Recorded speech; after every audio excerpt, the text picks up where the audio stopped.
Gurren Laggan, episode 8, recap, go. Kamina dies. It's sad. Alright, what did you like? It was pretty awesome, man. Yeah, Austin's here. How you really like this episode? Oh, yeah. Yeah, there's a lot of good... Yo, wait a minute. Who the hell is this guy? This What? is my What? show. What? Get out of here. Ow. Later, buddy. Episode 8. I've been wanting to do that joke for a while. It's a pretty good one. Alright, so yeah, what did you like about this episode, AJ? I like everything about this episode. This episode is the essence of what it means to be a man, to be a warrior, self-sacrifice. Oh, so many things. What did you like about this episode? So, I identify with Simone a lot, as opposed to Kamina, when it comes to the two main characters at the beginning of the show. And I don't know why they had to fight over a girl. Yoko's not worth it. Oh my god, screw you! Hardcore, screw you! No, I do like that Kamina gets to get the girl before he bites it. Yes, I think that true. I think that is important, not only for the viewer, but it's super important for Kamina to not be a total dweeb by the time he dies. Very much so. And that's again, I'll go back to episode 6 a couple of times here, but like, that bathhouse episode sets up so many little things, like, oh, this is gonna be like such a goofy, janky show. Oh, none of the main characters are ever gonna bite it. Main character eats it 2 episodes later. Yeah, I love how if you pay attention in episode 1 where they're doing the whole space odyssey, there's only one asshole with blue hair. Yup. And they do a great job of making you think that it's Kamina for the first 7 episodes. Literally, in the narrator, this is the tale of a man who does not yet know his destiny. So that's the big key that gives it away, is because the narrator says this is a man who doesn't know his destiny. Until episode Kamina 8. knows his destiny. Kamina's like, I'm going to be the greatest that anyone's ever heard. I'm the great Kamina. If you hear about Teen Gurren, then you've heard of me. And it's like, no one would have ever heard of you, bro. Simon's the one that's questioning himself. He's the one who doesn't know what his destiny is. Yup, exactly. Like, Kamina knows he's the greatest. The narrator's, if the narrator was talking about him, it'd be, this is the story of a man who knows he's the best in the world. He's the best around. Nothing's ever gonna get you down. I really love that you don't get any choreography in this episode, because it's not about fighting. Nope. It's about the result of fighting. Yep, literally. That whole, like, little thing. They're like, alright, let's get him, and haha, we were waiting for you. Yeah. We knew you'd be waiting for us. Throw rocks! Yeah, there's no choreography there. It's just, hey, we all know where each other is, and so one of us has an advantage because we knew we'd both be here. Yep. Oh, God. This rock is my fist! And, of course, Vero bitching. Hey, I want my helmet back! Wait, where's the helmet? Ding, ding, ding! Like, he's lighting the light bulbs up like, oh shit. Yeah. You get to see that Veril's not a complete idiot. He saw the whole Gurren Laggan thing happen. He saw that they can steal stuff, and so he's like, oh shit, our biggest boat is right here. We need to save it. Yep. Everybody back to the ship. They've blown their endgame. Mm-hmm. I also like that the gorilla thinks they need fighting spirit. Oh my god, that was This was gonna be the one thing in the what did you not like section that AJ was gonna bring up, and then I talked him into thinking it's pretty okay. Yes, he did, because that whole, hey, here comes a Laggan just pops out. It's like right overhead. Oh, there's this, shoot it down! We can't, our flat curtain doesn't reach that high. There's a blind spot. Use fighting spirit, you idiots! Yeah, I like that the gorilla, the thing that will eventually become a human, given evolutionary processes, is the one who's like, wait, maybe this fighting spirit thing has something going for it. Yeah, exactly. I think that's really cute. Like, as soon as he watched, like, the Gurren Laggan repair its own leg, he's like, fighting spirit, huh? Maybe we should get some of that. Mm-hmm. Oh, snap.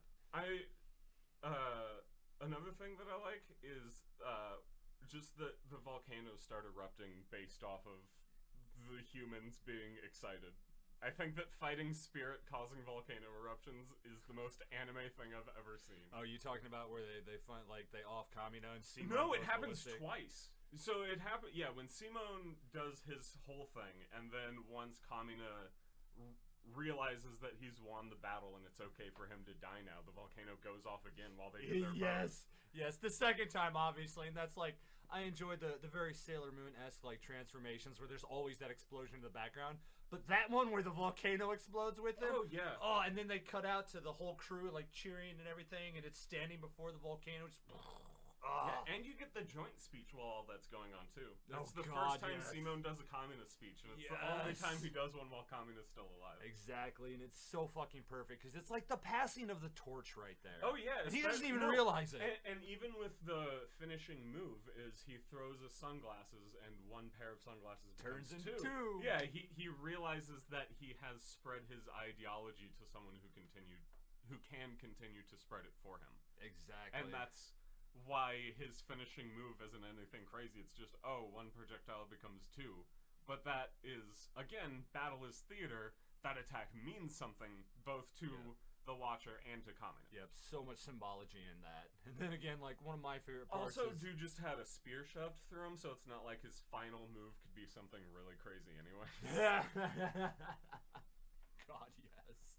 That horrible gash up his left side that his gut should be spilling out. I'm just gonna bleed out from this. Oh, the one scene where the Kanta guy gets some sleep around here and he picks himself up and just like a full gallon of blood just drips down like one of his shoulders. Yeah, and they give it the whole like goofy sound effect to really sell it. Like, oh no, he's gonna die. Oh yeah, you knew it after that. Like, oh. Yeah, combination repairs the mech. It does not repair the pilot. Legit, 100%. Oh god. But yeah, just that whole episode, absolutely fire. The speeches are great. The whole like, Simone, let me see you grit those teeth. Yeah. Wallop. Yeah, that's my very favorite Kamina line. That's my favorite Kamina-ism is if you ever start doubting yourself, I'll be right here to slug you right in the face so that you remember who you are. Yep. God, like, we need more people like that in our lives. Yeah. I would not mind someone coming along to belt me every once in a while. I've got a few buddies that smoke cigarettes, and I'm like, hey, I can comment at you, and they're like, what does that mean? I just follow you around, and I catch you smoking a cigarette. Wham! Believe in yourself! Knock it off! Ugh. But yeah, and it happens twice in the episode is the best part. Mm-hmm. I also like, it's kind of a throwaway amongst all of the crazy fightingness, but we first get to see Leron's distaste for kids. Oh my god! Because he asks Rossio for help, and Gimme and Dario, we want to help, we want to help, we want to help. If you lay a fucking finger on any of my tech, I'm going to gobble you up. And just the look on his face, the sheen, and then Gimme off into the distance he runs. Oh yeah, he goes like full Dragon Ball villain mode. Oh yeah, I'm out of here. Meow. Yeah, I talk about this a little bit in some of the Dr. Stone episodes where the animator or the writer or the original comic artist really liked how supervillains in Dragon Ball look, because that's all that Senku looks like. As soon as he's victorious or happy about something, it's just this evil grin and slatted eyes and Hosusi Korea. This is so exhilarating. Yes, show is so on point. So now that we've already gone off topic, I think it's about time to hit up, what did you not like? Okay, one more little thing that I like before we get into that. So when Simone actually gets full control of Daigunzen, just the little, it's just a little thing. He does this little like back and forth arm movement with Daigunzen, and he poses. This little thing, hey, everything's all right, everybody. Yeah, it's his first Kamina pose. Exactly. And he doesn't even have a cool mech to do it in. Like, he's got the coolest mech no, to do it in. He's got the biggest, most powerful one, but like, it doesn't look as good as Laggan or Gurren. Gurren, yeah. Yeah. Either or. All right, so what did you not like? Is there anything? There was one thing. It's so when they're first attacking the mech, and what is it? Tim Elfie's like, your paltry little attacks won't leave a scratch on Daigunzen. They immediately hit him, and he's like, what the fuck? Yeah, exactly. Who is it? Brain farting on the name. The guy from the leader of the one village where Yoko's from, Littner Village. Dude, if you actually know this dude's name, I'm gonna be amazed. I don't know anyone's names. I don't even know the gunmen's names half the time. I used to be really good with all the names, so it'll probably come back to me. But so he's in his mech, and he just like unloads a full clip into Daigunzen, and I'm like, aren't they trying to take control of that? Like, blasting holes in it, probably not the way you're gonna go about it. Yeah, I would argue that like they think the Laggan's gonna be able to repair it no matter what damage they do. Also, but then at that point, why is the goal not take out its legs so that you can easily get to the base? Also, his name is Dayaka. Dayaka. Yeah, you're right. Yep. Holy shit. Dayaka from Littner Village. Yeah.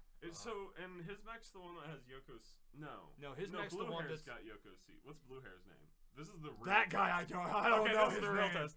It's like they give all their names once, and it's like they don't get spoken pretty much again. Yeah, you get like Keaton Like and the black there's sibling. there's Jorgen and Balambo. Hoorah, hoorah. Yeah, you get their names a lot just because they're fan favorites. I'm Jorgen. I'm Balambo. We hit him hard, then we smash. You might want to talk to one another. We make communication, then we smash. Yep, exactly. I also like how when Leron says that, you see the fist go up again and they're all shaky. Yeah, because again, this comes back to Dr. Stone, where communication is the best weapon on a battlefield. Yep. And I love that Leron understands that. And there's all of these dumb meatheads that don't want to be told their cannons aren't as good as talking to Kamina. Also, oh my god. Also, Blue Hair's guy name is Sorthy or Irock. What the fuck just happened? How do you know that? As I remember one thing, the show starts playing in my head again, and I just play the scene back, and I'm Sorthy. I'm Irock. I'm Jorgen. I'm Barimbo. Like, again, it just got... I've watched this show so many times. Like, it's kept me alive at points in my life, not gonna lie. Yo, dog, I need that Sorthy splash art. As for other things I dislike, I do dislike the... when Simone sees Kamina kiss Yoko and he's not excited for his bro, but it also shows like, hey, he'd fallen in love with her.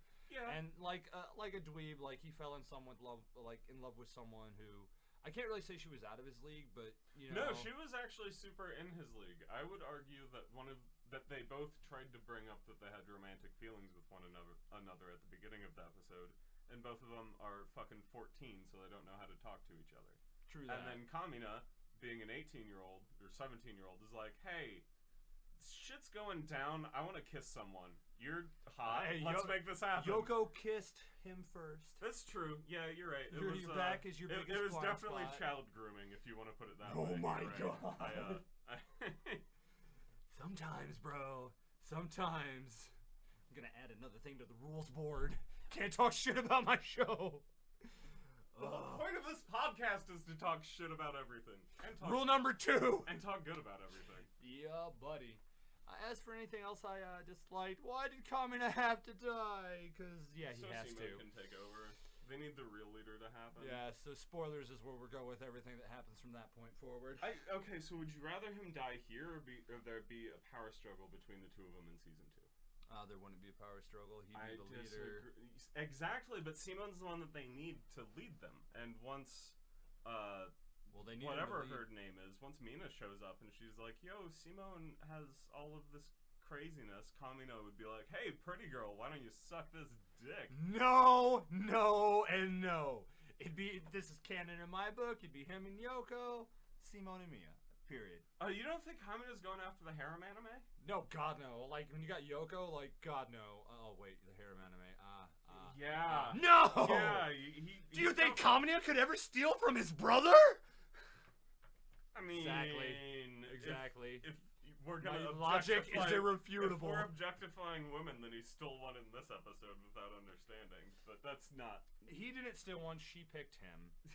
Obviously, and I think that's the whole like little part where she was like trying to tell Simone in Gurren like, hey, like, or in Laggan like, hey, I really care about Kamina. You gotta watch out for him. I think that's what she was going to, but then she's like, no, forget it. You know, she didn't want to put that stress on him because she knows low key that he has feelings. Because like he's more of a kid, she's more grown up. Like you can be 14, but you can be an 18-year-old in a 14-year-old's body, or you can be a 7-year-old in a 14-year-old's body. I guess. I don't know. As with all romantic relationships, it stems back to Romeo and Juliet. Just wait a fucking minute. That's Romeo and Juliet's whole problem, is the pressure to feel that they have to act. Yeah. Not wrong. I mean, that's what gets them in the bad situation in the first place, and it's how they make the bad situation worse. I thought that was because they were biting their thumb at thee. No, that's just an awesome insult. It is. It's pretty good. But before we go spinning off into space, how about we get to spoilers? Well, in this show, spoilers and spinning off into space are the same thing. Hey! But yeah, there's no actual space spoilers. There's not much spoilers in this, really. There's Just like this is really the end of the Kamina arc. Oh yeah, it's the end of the Kamina arc, whole fucking 8 episodes. It's the start to the depressive arc. You know, but I mean, even Kamina, he continues to bust out that line, Simone, yours is the drill that's gonna burst through heaven and earth and even tomorrow, always pointing to the sky, like, you knew this shit was going to outer space, but I mean, episode 1 also sets they that let up you know right at the thoroughly. beginning. Pretty thoroughly. Plus, it's a mecha, and, like, there are enough Evangelion beams, because, like, they're still happening. There's the one episode, it's like episode 3, we pointed it out, that is, like, every single attack is something from Evangelion. It's pretty But, like, even in this, what's his name? The, gorilla dude. Timnolf. His pike turns into an Evangelion beam at one point. Okay, wait, we're gonna go back to things I disliked. Why didn't he have a giant fucking hammer? Because that gunman's so cool. It is. It's that so pike cool. is such an awesome weapon. It really is. I also like when Simon does the little fucking dance and he just laser beams the rest of the crew. You're not going to take Dai Gunsen? Ugh. Just so many little. I also, God, it's just so great that the show can be like so fun, so serious, and then so janky fun, just bouncing back and forth the whole way along, you know? So I know Rossio is not your favorite character. But when it comes to the grit your teeth punches, do you prefer Rossio or Simone? Oh, that's hard. I mean, I'm gonna go with Kamina punching Simone, but like passing it on Simone blasting Rossio later on is just so satisfying. That later scene is the real payoff to the Kamina arc. Oh yeah, and it makes you kind of forget how much you miss Kamina until Simone like really pulls out the Kamina-isms hardcore. And the best, even like I really dislike Kamina speeches. The Kamina speech that Simone, the like 3 that he gives in the last 2 episodes are all stellar. They're on point, so hardcore. Oh, you want another pun, dude? I love how like Simone when he punches Rossio, forehead boy, I'm sorry. Yeah. That's been his name in my head for a minute. But when he punches, he literally breaks through space and time to do it. Oh yeah, they go full like Dragon Ball Z, like let's fight Broly. Yep. Comes out of the fucking mech, slides across the ground, Rossio! Yeah. See, both of those punches are just the best. Fuck yeah, they are. They're so damn good. Alright, so recap. More you liked, more you didn't like. And what's the closing thoughts? What's the big takeaway from this episode? I mean, the closing thoughts and the big takeaway is always believe in yourself. Oh yeah. Don't believe in the Kamina that believes in you. Believe in the Simone that believes in yourself. Well, and I'll second that, because even in the position of Kamina, who dies because he believes in himself in this episode, he's dying with a smile on his face. Yep. There's a lot of death and unhappiness in this show, and there's a lot of people who are screaming in agony while they die. And believing in yourself and knowing that you've done the absolute best on your deathbed will hopefully leave you with a smile on your face as you leave the world. So yeah, believe in yourself. Know that what you're doing is the right thing. Exactly. And that's one of those too, like you get it in later episodes, you get like little flashbacks of stuff where Kamina is telling stories about like, oh man, I didn't always believe in myself, but like because of Simone I could believe in myself. So like it was this really cool symbiotic relationship that it's like he believed in himself because of Simone. He knew Simone didn't believe in himself, so like he got Simone to believe in himself by believing in Kamina. It was just like such like great give and take. So I mean, I'd really like the creator to go back and just do like another like OVA or something where it's just like all done from Kamina's point of view, like what Kamina was thinking. Like I'd really love a breakdown on the bathhouse episode. Like what was he really thinking the whole time? Like, oh, I've never been late, I've never seen a boobie in my entire life. Like Hey Austin, you're still hanging around. Why don't you come a little closer to the mic and we'll talk about how we feel about the all priestess episode at the beginning of the Goblin Slayer movie. So Priestess is just about everyone's favorite character from that show, and we get a whole like 30 minutes of the show only from her perspective. How'd you feel about having to watch that before season 2? It was just her recapping basically the whole show, and don't mind looking at her. Yeah, my thing is I would probably watch that, but I also don't think it would live up to what I wanted it to be. It's the real reason I brought Austin back here. Oh, I feel you, but I would just like to see more from like his point of view, and I mean even more of his backstory, see more about his father, his upbringing. Like again, I see that's what I'd bits. like to see. I'd like to see the prequel of like what happened to Kamina's, not only his dad, but like why was he given a choice to go out into the wasteland as a 5-year-old? Yeah. Like why are there no parents other than the chief in their starting village? Like the beginning of this show is the most confusing thing about this show. And that's absurd because of the philosophy and the powers they get into later on. Oh yeah. And the fact that just so much remains mysterious about just where they all come from. And I get that doesn't matter. That the story is about the people and realizing their destiny and whatnot, and your destiny doesn't live behind you. But I'd like to know why they're in a place that's completely infested with pig moles. Like, that was a choice he made as a child. Why? Like, I get, like, civilization, wastelands are scary, but I don't know.